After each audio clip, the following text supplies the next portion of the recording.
Hi viewers, welcome to our channel. Present మనతో పాటు దాము బాలాజీ గారు సీనియర్ జర్నలిస్ట్ ఉన్నారు. వాడితో ఒకసారి మాట్లాడదాం.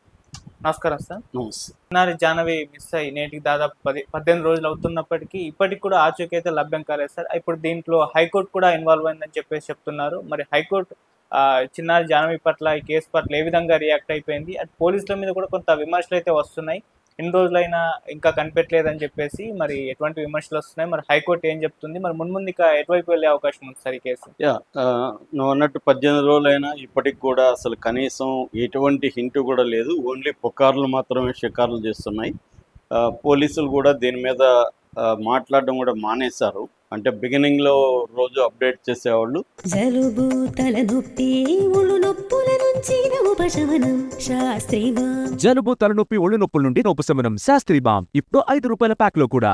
ఈ మధ్య అప్డేట్ కూడా చేయట్లేదు. దీనికి ఒక కారణం మనకి అర్థమవుతున్నది ఏమంటే కిడ్నాప్ చేశారు ఈ పాపని. కిడ్నాపర్లని కొంతమందిని పట్టుకున్నారు, ఆ ప్రాసెస్లో ఉన్నారు. అందుకనే వాళ్ళు ఇప్పుడే ఏం మాట్లాడట్లేదు అనేది ఒక వర్షన్ వినిపిస్తుంది.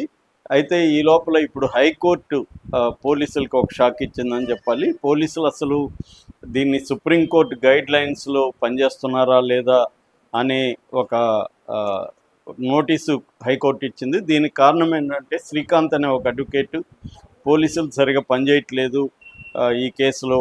అందుకని ఇప్పటి వరకు 18 రోజులైనా కూడా కొన్ని వందల మంది వెతుకుతున్నా కూడా ఎక్కడ దొరకలేదంటే పోలీసులు ఒక ప్రాపర్గా ఇన్వెస్టిగేట్ చేయట్లేదు అని హైకోర్టులో పిల్ వేశాడు, పబ్లిక్ ఇంట్రెస్ట్ లిటిగేషన్. సో దాంతో హైకోర్టు పోలీసులకు నోటీస్ ఇష్యూ చేసింది. అంటే మిస్సింగ్ చిల్డ్రన్ కేసుల్లో సుప్రీంకోర్టు ఇచ్చిన స్టాండర్డ్ ఆపరేటింగ్ ప్రొసీజర్ని పోలీసులు ఫాలో అయ్యారా లేదా, ఇప్పటివరకు ఎలాంటి చర్యలు చేపట్టారు, ఇవన్నీ కూడా నివేదిక ఇవ్వమని హైకోర్టు చెప్పింది. ఇది ఒక కొత్త ట్విస్ట్ అనేది చెప్పాలి ఈ కేసులో. అయితే ఇక్కడ అందరికీ డౌట్ ఏంటంటే మిస్సింగ్ చిల్డ్రన్ కేసులో మామూలుగా చూస్తే పోలీసులు చాలా కష్టపడుతున్నారు. డే 1 నుంచి కూడా ఏ కేసులో కూడా ఇంత పెద్ద ఎత్తున పోలీసులు స్పందించిన దాఖలాలు ఈ మధ్య కాలంలో లేవు. సో వాళ్ళు డే 1 నుంచి కూడా అహోరాత్రులు అక్కడ కష్టపడి తిరుగుతున్నారు, పనిచేస్తున్నారు. వేరే డిపార్ట్మెంట్లని, national disaster response team, state disaster response team, forest department, తర్వాత డాగ్ స్క్వాడు, హోమ్ గార్డ్సు, ఇలాగా అనేక మంది కలిసి అక్కడ పనిచేస్తున్నారు. అయినా కూడా రిజల్ట్ అయితే ఇప్పటివరకు 0 అనే చెప్పాలి. అందువల్ల ఇప్పుడు పోలీసుల మీద విమర్శలు వస్తున్నాయి. అసలు ఏంటి సుప్రీంకోర్టు ఇచ్చిన స్టాండర్డ్ ఆపరేటింగ్ ప్రొసీజర్ ఏంటి మిస్సింగ్ చిల్డ్రన్ కేసుల్లో అనేది చూసినప్పుడు ఫస్ట్ వచ్చి మ్యాండేటరీ ఎఫ్ఐఆర్. మ్యాండేటరీ ఎఫ్ఐఆర్ అంటే అర్థమైందంటే ఒక గర్ల్ కానీ బాయ్ కానీ మిస్ అయితే, ఒక పిల్లవాడు కానీ పాప కానీ మిస్ అయితే ఇమ్మీడియట్గా అబ్డక్ట్ చేసినట్టుగానే భావించాలి, కిడ్నాప్ చేసినట్టుగానే భావించి ఎఫ్ఐఆర్ చేయాలి. మరి ఈ కేసులో అది చేశారా లేదనేది ఇప్పుడు అడుగుతున్నారు. అంటే దీనికి వెయిటింగ్ పీరియడ్ ఏమి ఉండదు, మేము సెర్చ్ చేస్తున్నాం, ఎంక్వైరీ చేస్తున్నాం అని చెప్పడానికి లేదు. మిస్ అయిన కంప్లైంట్ రాగానే వాళ్ళు ఇమ్మీడియట్గా అబ్డక్ట్ అయినట్టుగానే భావించాలి అనేది supreme court guide lines. Second, missing person protocol అంటారు. అంటే మిస్సింగ్ పర్సన్ డీటెయిల్స్ని ఇమీడియట్గా డిస్ట్రిక్ట్ మిస్సింగ్ పర్సన్ యూనిట్ ఉంటుంది, వాళ్ళకి ఇవ్వాలి. అట్లాగే సిబిఐకి కూడా పంపించాలి ఇమీడియట్గా. అట్లాగే మూడోది ఏహెచ్టియు అంటారు, యాంటీ హ్యూమన్ ట్రాఫికింగ్ యూనిట్లు ఉంటాయి, జిల్లా స్థాయిలో కూడా ఉంటాయి. సో వాటిని యాక్టివేట్ చేయాలి, వాళ్ళకి అందించాలి ఇన్ఫర్మేషను. అట్లాగే 4 monthsలో కానీ రికవరీ కాకపోతే వీళ్ళ ఇన్వెస్టిగేషన్ ఆపేసి ఈ యాంటీ హ్యూమన్ ట్రాఫికింగ్ వాళ్ళకి ఇచ్చేయాలి కేసు, వాళ్ళు టేకప్ చేయాలి. This is 1 clause. సెకండ్ది వచ్చి సెక్యూర్ అండ్ రెస్క్యూ ఆపరేషన్స్ ఎలా ఉండాలి అంటే ఫోటోని ఇమీడియట్గా హ్యూ అండ్ క్రై నోటీస్ అంటారు. అంటే రైల్వే పోలీసులకి ఇవ్వాలి, తర్వాత ఇతర స్టేట్ పోలీసులకి ఇవ్వాలి, హ్యూమన్ ట్రాఫికింగ్ వాళ్ళకి ఇవ్వాలి. ఇవన్నీ ఫోటోలు ఇవ్వాలి. నెక్స్ట్ వచ్చి చైల్డ్ వెల్ఫేర్ పోలీస్ ఆఫీసర్కి ఎఫ్ఐఆర్ని ఇవ్వాలి. అట్లాగే జువెనైల్ పోలీస్ యూనిట్ ఉంటుంది, వాళ్ళకి అందించాలి. అట్లాగే రికవర్ అండ్ రిహాబిలిటేషన్ దొరికిన తర్వాత 24 గంటల్లో ఫ్యామిలీకి అప్పగించాలి, లేటు కాకుండా. ఒకవేళ ఫ్యామిలీకి అప్పగించడం కుదరకపోతే, ఆ ఫ్యామిలీ లేకపోతే రిహాబిలిటేషన్ సెంటర్కి ఇమీడియట్గా తరలించాలి. అలాగే లీగల్ అండ్ మెడికల్ సహాయం ఇమ్మీడియట్గా పాపకు కానీ బాబుకు కానీ అందించాలి. అట్లాగే child welfare committee district legal service అథారిటీకి ఇన్ఫామ్ చేయాలి. ఇది పోలీసుల డ్యూటీ అనమాట. ఇది supreme court Bachpan Bachao Andolan versus union of India ఈ కేసులో ఇచ్చిన స్టాండర్డ్ ఆపరేటింగ్ ప్రొసీజర్ అనమాట.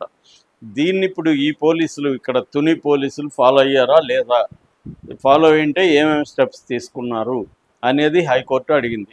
దానికి ఇప్పుడు తుని పోలీస్ స్టేషన్ నుంచి ఇప్పుడు నేను చెప్పినవన్నీ ఫాలో అయ్యారా లేదా అనేది వాళ్ళు చెప్పాల్సి ఉంటుంది. నాకు తెలిసి ఎఫ్ఐఆర్ అయితే చేశారు పోలీసులు, అయితే కిడ్నాప్గానే భావించాలనేది చేశారు. కాకపోతే ఇక్కడ ఏంటంటే ప్రతి కేసు కూడా ప్రత్యేకమైంది. ఇది రూరల్లో ఒక అడవి ప్రాంతంలో తప్పిపోయింది కాబట్టి జంతువులు అటాక్ చేసి ఉండొచ్చు, లేకపోతే అక్కడ కొండ చెలువలు ఉన్నాయి, కోతులు ఉన్నాయి. ఈ యాంగిల్లో కూడా పోలీసులు చేశారు. అవి రూల్ అవుట్ చేసుకోవడానికి, అంటే ఆ డౌట్లు ఎలిమినేట్ చేసుకోవడానికి ఫారెస్ట్ డిపార్ట్మెంట్ కూడా దిగింది.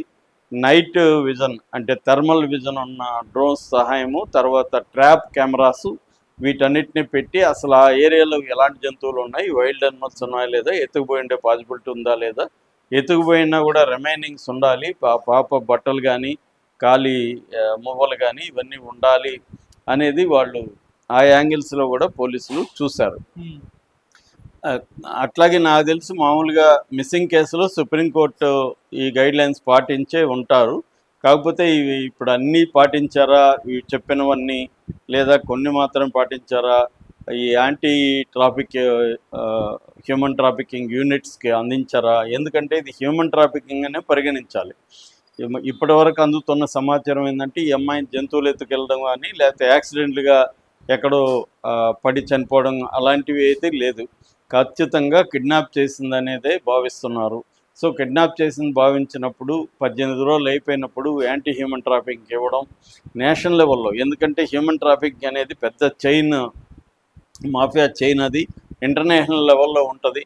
ఒక్కసారి మిస్ అయినాక హ్యూమన్ ట్రాఫికింగ్ వెళ్ళినాక వాళ్ళు ఏం చేస్తారంటే అమ్మాయి ఫోటోల్ని డార్క్ వెబ్ అంటారు, డార్క్ వెబ్లో పెట్టేస్తారు, డార్క్ వెబ్లో ఏలమేస్తారు. ఇంటర్నేషనల్గా పాట ఉంటుంది, అలాగా ఎవరు కొనుక్కుంటే వాళ్ళకి తీసుకెళ్ళి అప్పగించేస్తారు. నేపాల్, శ్రీలంక ఇలాంటి దేశాలకు కూడా ఇక్కడ నుంచి వెళ్ళిపోతుంది అనమాట. ఈ గూడ్స్ లాగా వెళ్ళి పంపించేస్తారు. దీనికి ఒక పెద్ద నెట్వర్క్ ఉంటుంది. అలాగే ఏముంటుందంటే చైన్ లింక్, ఎక్కడికక్కడ కనెక్షన్ ఉంటుంది. అంటే ఒక దగ్గర కిడ్నాప్ చేసిన వాళ్ళకి ఎవరికి అమ్మామో కూడా వాళ్ళకి తెలియకపోవచ్చు. పలానా పర్సన్ ఉంటారు, వాళ్ళకి హ్యాండ్ ఓవర్ చేయడం అంతవరకే వాళ్ళకి తెలుస్తుంది. ఆ పర్సన్ డీటెయిల్స్ కానీ ఏమి ఉండవు.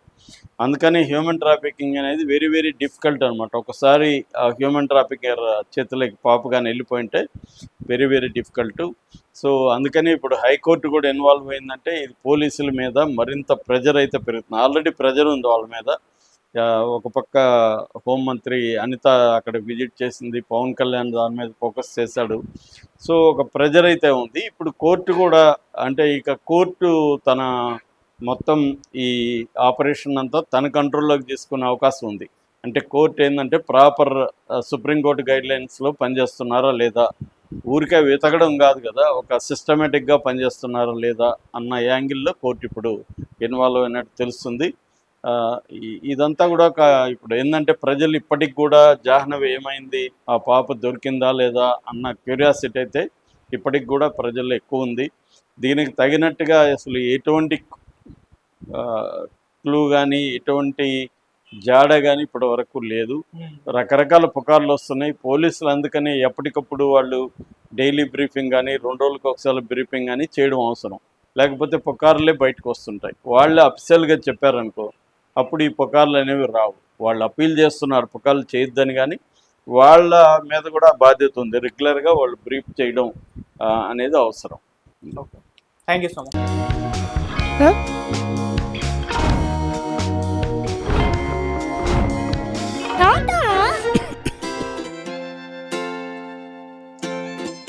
జలుబు, తలనొప్పి, నడుము నొప్పి, మోకాళ్ల నొప్పులు లాంటి లక్షణాల నుండి ఉపశమనానికి Shastri balm, trusted by millions since 1992.